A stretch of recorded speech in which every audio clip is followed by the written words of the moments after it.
Have you ever had the experience of finishing a painting?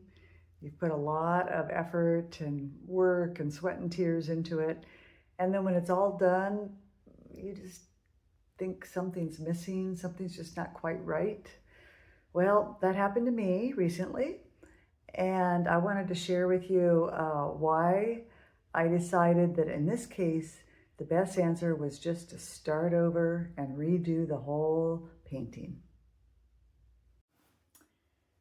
Okay, here is my painting. And what I was attempting to do was show a fall scene of some fish migrating through this kind of rocky stream where you could still see some of the rocks. I wanted some ripples on the surface of the water, and I wanted some leaves under the water as well as on top of the water. This darker section was supposed to represent a reflection of the bank that's right next to the stream onto the water. And then this is the sunlit portion of the water. The things I guess I didn't like about it was that this reflection is pretty dark. It takes up 2/3 of the painting, and it's a pretty solid demarcation. Here's the reflection side, completely unbroken. Here's the sunlit side. And I felt like I probably should have planned this better, where this reflection side was broken up a little bit by foliage instead of making it kind of solid. I think it would have been more interesting. And that there's something about, even though I really like the ripples and I like the general composition, I felt it just didn't have quite as much sparkle as I wanted. I don't know how to define that, but it just, it was just missing something. Even though I do like this painting, I didn't love it. So I made that kind of very reluctant decision that the only way I could move forward with this painting was to repaint it. Because in order to do what I wanted to do, I'd already painted all of this, and it would be really hard to remove paint in watercolor without it looking way overworked. And I felt like a fresh start would just be a good idea. I'm going to start out with a new drawing that is the same drawing as this, except I'm not going to have as many swirlies in the water because I think I want, instead of this hard reflection here, I think I'm going to put some reflections of tree branches that kind of come across here. And you don't see reflections very well where there's ripples. So I'm still going to have some ripples, but just not quite as many. And I think I'm going to try to put some water droplets on the leaves, just to make it more obvious that they're on top of the water. And then we'll have to think about what I want to do about the fish. I'm not quite sure whether I like that color of fish for this composition, even though this is a pretty typical color of, kind of olive green, grayish. It's a common color of fish that we'll see in the fall because they're fairly camouflaged. Here's the colors that I used on my last, on the original painting.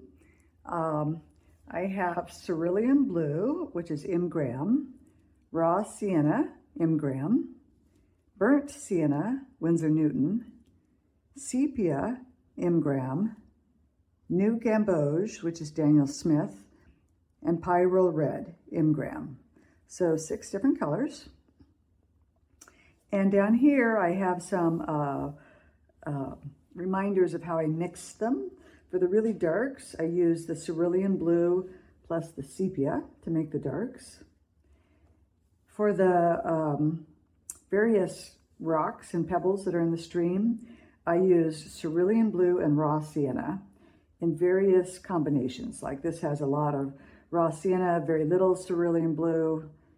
This is the opposite, lots of cerulean blue, very little raw sienna, and this is kind of an equal mix.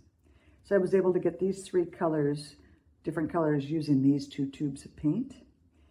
And then this is just a mixture of new gamboge and pyrrole red that I used to make kind of variations of orange.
Okay, I've finished the stones, and now I have to decide what color I want to paint the fish.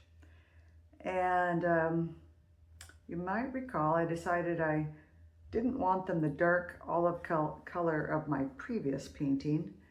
I just thought it was just too drab. But I just really wasn't quite sure what I wanted. Did I want salmon? Did I want rainbow trout? What did I want? I just don't know.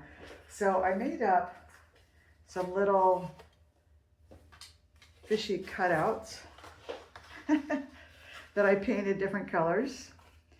And I thought I would, I kind of tested them to see what they would look like. So they don't have a lot of detail on them, but they at least give me an idea. And I thought this color just is blending too much with the rocks, this silver blue color that a lot of our salmon are.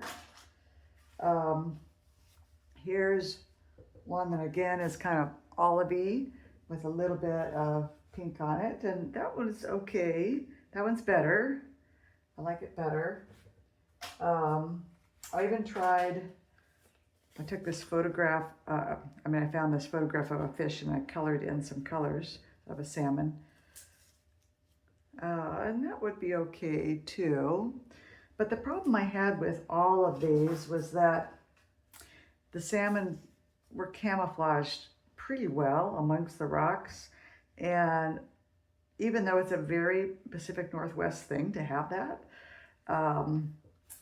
I finally decided that I like the idea of these being orange fish, just because I think the composition works with the picture better.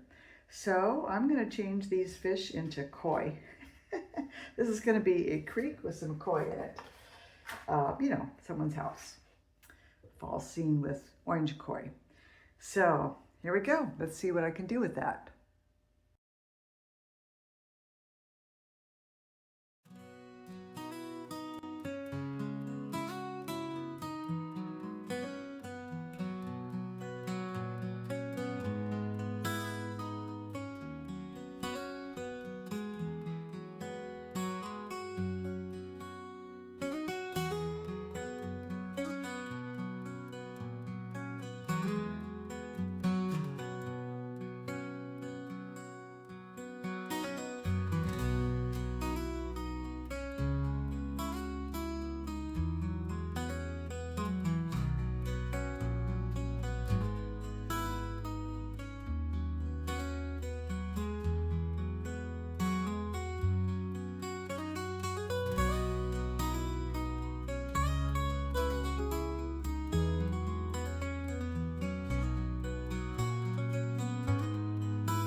Okay, so here is how my new painting turned out. And I put it next to my old painting just to kind of show you a side-by-side example. Which one you prefer is going to be very subjective, and there's no right or wrong.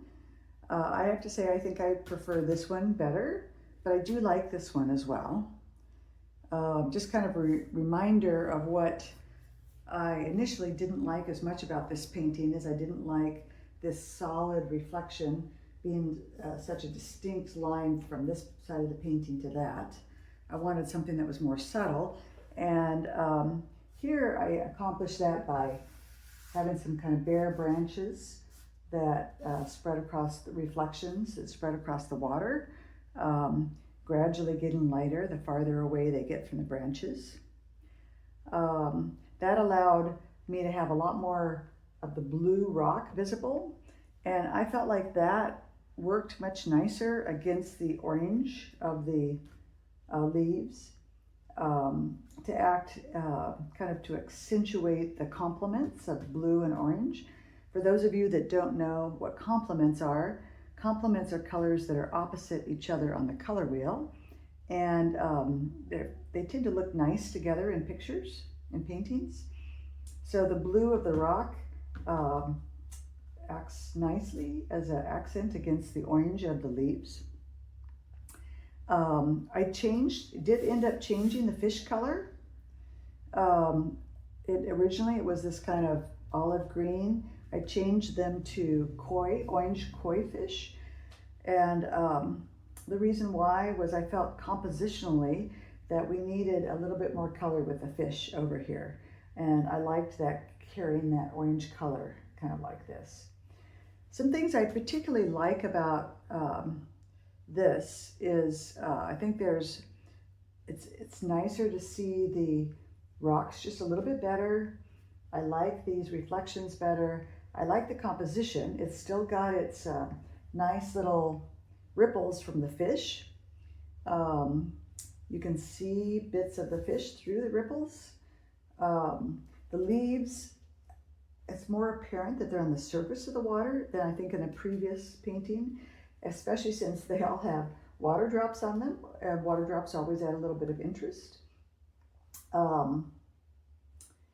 Also, there's this painting is full of circles. It's got circles for all the rocks.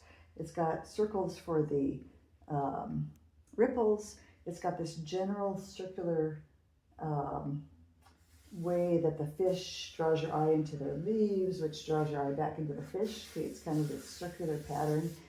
And to help relieve that, these reflections from this branch are linear in nature, and I think that creates a more interesting composition than just having circles everywhere. So all in all, yeah, I like this one better. But like I said, I do like both of them.